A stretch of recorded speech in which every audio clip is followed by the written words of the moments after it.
네, 어제에 이어서 오늘도 우리가 예레미야 말씀을 함께 보게 되는데요.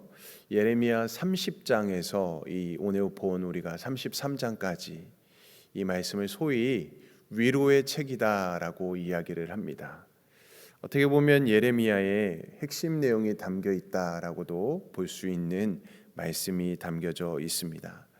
자, 그 중에서 첫 번째 내용은 유다의 시드기야 왕 9년 시위대 뜰에 갇혀 있었던 그 예레미야, 그의 조카인 하나멜의 밭을 사게 되지요.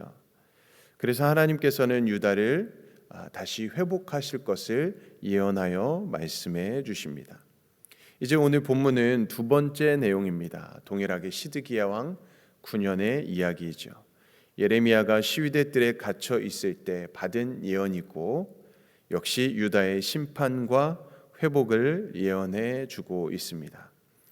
그래서 오늘 먼저 본문의 1절과 3절의 내용을 보게 되면 하나님이 예레미야에게 부르짖어서 간절히 기도할 것을 예레미야에게 말씀하는 내용이죠. 예레미야의 말씀 가운데 어떻게 보면 가장 잘 알려진 내용이 예레미야 33장 또 3절의 말씀일 것입니다. 자, 그래서 우리가 2절과 3절의 말씀을 다시 한번 읽어보면 좋겠는데요. 2절과 3절 말씀을 같이 함께 읽어보겠습니다. 시작. 이를 행하시는 여호와, 그것을 만들며 성취하시는 여호와, 그의 이름을 여호와라 하느니가 이와 같이 이르시도다. 너는 내게 부르짖으라. 내가 내게 응답하겠고 내가 알지 못하는 크고 은밀한 일을 내게 보이리라. 아멘. 하나님께서는 자신을 가리켜서 뭐라고 말씀하고 계십니까? 이를 행하시는 여호와, 그것을 만들어 성취하는 여호와다라고 말씀해주고 있습니다. 그러면서 자신을 향해서 부르짖어 기도하라. 그러면 응답하신다. 그리고 크고 은밀한 일을 너희들에게 보여주시겠다라고 약속해주고 계십니다. 자, 이처럼 우리가 믿는 하나님은 이 세상의 모든 일을 주관하시는 분인 줄 믿습니다. 또한 이 세상의 모든 일은 하나님의 손에 의해서 이끌어가는 줄 믿습니다. 자, 그렇다고 우리 인간이 가만히 있으면 안 되겠지요. 에스겔서 36장에 보면 이런 말씀이 있습니다. 하나님이 이루어 주시기를 우리는 구해야 한다. 하나님께서 이루어 주시기를 위해서 우리가 가만히 있으면 안 되고 우리가 구해야 한다라고 말씀해주고 있습니다. 자, 그렇게 되면 하나님은 크고 은밀한 일을 보여주실 것이다. 인간이 이해할 수 없는 놀라운 것으로 응답해 주실 것이다 라고 말씀해 주는 것입니다. 이 세상의 모든 만물은 그래서 하나님의 뜻대로, 하나님의 뜻하신 바대로 이루어진다는 것입니다. 자, 그러나 기도하지 않는 자들은 그것을 결코 알 수 없겠지요. 오직 기도하는 자들만이 그 놀라운 섭리를 보게 할 것이다 라는 것을 말씀해 줍니다. 자, 그래서 지금 여러분들은 이 자리에 나와 있는 것 자체로 큰 특혜를 누리고 있는 줄 믿으시기 바랍니다. 오고 싶어도 여러 가지 형편과 상황 가운데 피치 못할 그런 상황 속에서 못 오시는 분들도 계시다는 것이죠. 그래서 특별히 우리가 이 기도의 자리를 사수할 수 있기를 축복합니다.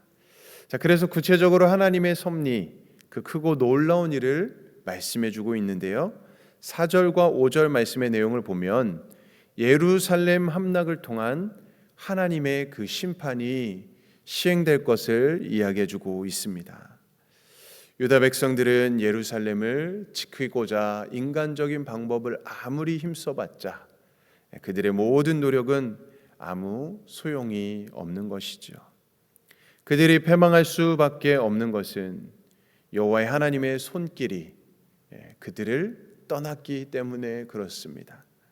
5절 말씀에 보면 이런 내용이 있죠. 그들의 모든 악행으로 말미암아 하나님이 얼굴을 가리셨다라고 말씀해주고 있습니다. 우리 인간의 죄로 말미암아 하나님께서 얼굴을 가리신다라는 것이죠. 자, 그렇게 되면 어떻게 될까요? 인간의 비극이 시작되는 것이겠죠. 불행이 시작되는 것입니다. 하나님의 도우심이 없으면 하나님의 도우심을 기대할 수 없게 되고 마는 것입니다. 결국에 비극이, 불행이 시작된다는 것입니다. 자, 그런데 예루살렘의 멸망을 말씀하신 하나님께서 6절과 13절 말씀을 통해서 예루살렘의 회복을 다시 말씀해 주고 계십니다. 자, 먼저 6절과 8절의 내용은 포로된 자들의 회복을 말씀해 주고 있습니다. 자, 회복이라는 것은 무엇일까요? 회복은 어떻게 보면 죄사함이라고도 말할 수 있을 것입니다. 죄사함을 통해서 하나님과 유다의 관계가 다시 회복되는 것이죠. 그 관계가 회복됨으로 그들이 그 지위 또 그들의 그 신분이 다시 회복되게 되는 것입니다. 우리가 잘 아는 누가복음 15장 말씀에 보면 탕자의 비유가 나옵니다. 이것은 어떻게 보면 탕자의 비유라기보다는 용서하시는 아버지라는 그 말이 더 어떻게 보면 어울릴 그런 말씀일 것입니다. 집 나간 탕자를 그 아버지가 간절히 기다립니다. 하나님은 죄인된 그 인간들이 그 앞으로 돌아오기만을 간절히 기다리시는 그 모습을 반영해 주고 있죠. 그리고 언제든지 돌아오기만 하면 그 넓은 품으로, 넓은 마음, 가슴으로 안아주시고 새 옷을 입혀주시고 또 새 신을 신겨주시고 손가락에는 가락지를 끼워주신다. 자격 없는 자를 아들로 대우해 주신다라는 것이죠. 이처럼 하나님이 탕자에게 베풀어진 그 자비, 그 용서하심, 그 회복의 은혜를 우리가 입었다라는 것입니다. 할렐루야. 이제 우리는 더 이상 탕자가 아니라 하나님의 자녀로서 그 자녀다운 모습으로, 자녀다운 삶으로 살아가야 됨을 이야기해 주고 있는 것이죠. 또한 이렇게 죄사함을 받아 회복하게 되면 하나님의 그 놀라운 복과 평안을 누리며 살아갈 수 있는 것입니다. 9절 말씀에 보면은 이렇게 기록됩니다. 이 성읍이 세계 열방 앞에서 나의 기쁜 이름이 될 것이며 찬송과 영광이 될 것이요 그들은 내가 이 백성에게 베푼 모든 복을 들을 것이요 내가 이 성읍에 베푼 모든 복과 모든 평안으로 말미암아 두려워하며 떨리라. 할렐루야. 죄사함을 받고 깨끗함을 받게 될 때 거기에는 영광과 찬송과 기쁨이 가득하다. 그리고 하나님께서 복을 주시고 평안을 주신다라는 것이죠. 이 일로 인해서 하나님을 대적하는 자들은 두려워 떨게 될 것입니다.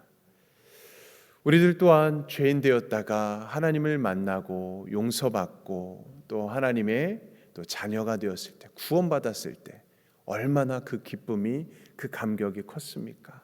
하나님께 찬양과 영광을 올려드리며 그 자유함 속에 너무나도 놀라운 기쁨 또 평안, 그 복을 누리며 살아가고 있지 않습니까? 그것을 말씀해 주고 있는 것이죠.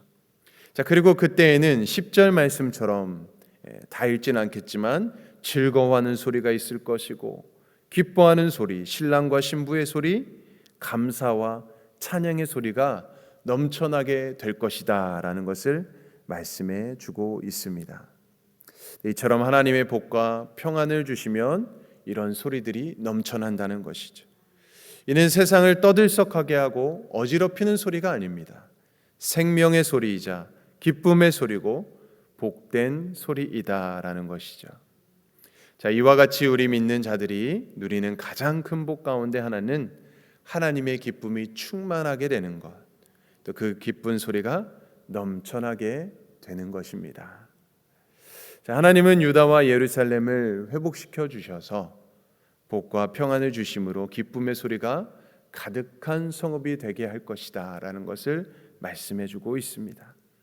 그래서 오늘 마지막 이제 12절과 13절의 내용을 보면 유다 땅에 평화와 번영이 넘쳐나게 될 것입니다. 유다 전체가 양떼가 뛰노는 푸른 풀밭과 같이 회복될 것을 말씀해 주고 있는 것입니다. 이것은 목자가 양떼를 잘 돌봄같이 하나님이 유다 백성을 돌보시는 참된 평화가 그곳에 가득하게 될 것을 말씀해주고 있는 것이죠. 자, 그러므로 오늘 말씀은 먼저 너는 내게 부르짖으라 말씀해 주시고, 그러면 하나님은 반드시 응답하실 것이다. 크고 은밀한 일을 보여주실 것이다 라고 말씀해 주고 있습니다. 그 크고 은밀한 일은 과연 무엇일까요? 하나님의 심판으로 멸망한 유다가 다시 회복이 되고 참된 영광과 평안과 복을 누리게 되는 것이 하나님의 크고 비밀한 은혜인 것이죠. 여기 여호와의 크고 은밀한 일이라는 말의 원래 본래의 뜻은 이렇습니다. 사람이 알 수 없는 큰 것과 접근할 수 없는 그런 것들을 뜻하는 이야기입니다. 하나님의 일은 너무나도 커서 접근할 수 없기에 우리 인간으로서는 도저히 헤아릴 수 없는 그런 큰 은밀한 일이다라는 것이죠. 나라가 멸망해 가고 있는데 대항하지 말고 순순히 항복해서 포로로 잡혀서 가라고 하나님은 말씀하십니다. 도무지 이해할 수 없고 받아들일 수 없는 말씀이죠. 그러나 하나님께서는 다 계획을 갖고 계십니다. 심판받아 멸망하게 하신 후에 그들이 죄악을 뉘우치고 돌이키게 함으로써 그들이 다시 하나님을 간절히 찾게 하시고 다시 그들을 회복시킬 것을 계획하고 계십니다. 그래서 바로 크고 은밀한 일이다라고 말할 수 있는 것이죠. 오늘날도 하나님은 이런 방식으로 일하고 계십니다. 우리가 도저히 예측할 수 없는 방식으로 또 하나님은 선하신 뜻을 이루어가고 계십니다. 하나님은 그래서 마침내 이 유다 백성들을 포로에서 돌아오게 할 것이고, 그러나 사실 이것도 온전한 회복이 아니라 그림자에 불과할 뿐이다라는 것입니다. 자, 참된 회복은 예수님의 십자가를 통해서 이루어질 것이기 때문이죠. 십자가도 역시 우리로서는 도저히 이해가 되지 않을 것입니다. 죄가 없으신 분이 억울하게 십자가에 달려 돌아가십니다. 하나님의 아들이 순한 어린 양처럼 아무 저항도 없이 무기력하게 죽으시게 되죠. 그래서 십자가야말로 진정한 크고 은밀한 일이라고 바라볼 수 있는 것이죠. 이 연약하고 무기력하고 저주와 심판의 그 십자가가 우리에게 구원이 되고 우리의 생명이 되기 때문입니다. 그러므로 하나님은 크고 은밀한 일을 우리에게 이루셨고 또 지금도 그 모든 일을 이루어 가시는 줄 믿으시길 축원드립니다. 우리는 구원을 얻었지만 여전히 이 땅을 살아가면서 도저히 이해할 수 없는 여러 가지 일들을 경험하고 만나게 될 수 있을 것입니다. 그러나 그 모든 일을 통해서 하나님은 우리의 구원의 완성을 이루어가고 계시고 성화와 영화를 위해서 지금도 크고 은밀한 일을 행하고 있는 줄 믿습니다. 사랑하는 성도님들, 그러므로 오늘 우리가 당하는 모든 어려움 속에서도 또 모든 고난 속에서도 도무지 이해할 수 없는 그런 상황 가운데서도 더욱 하나님께 우리가 간절히 찾고 부르짖으며 기도함으로써 하나님의 크고 은밀한 일을 경험하시고 또 깨달으시고 또 하나님이 주시는 온전한 그 복과 평안과 은혜를 누리시는 우리 모든 성도님들의 삶이 되기를 주님의 이름으로 간절히 축원드립니다.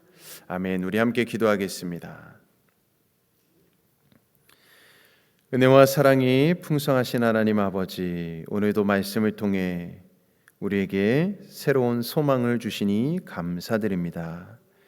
너는 내게 부르짖으라, 내가 내게 응답하겠고 크고 은밀한 일을 역사를 보이신다고 말씀하신 주님, 우리의 힘으로 해결하려 하기보다는 먼저 하나님께 기도하며 나아가게 하여 주시옵소서.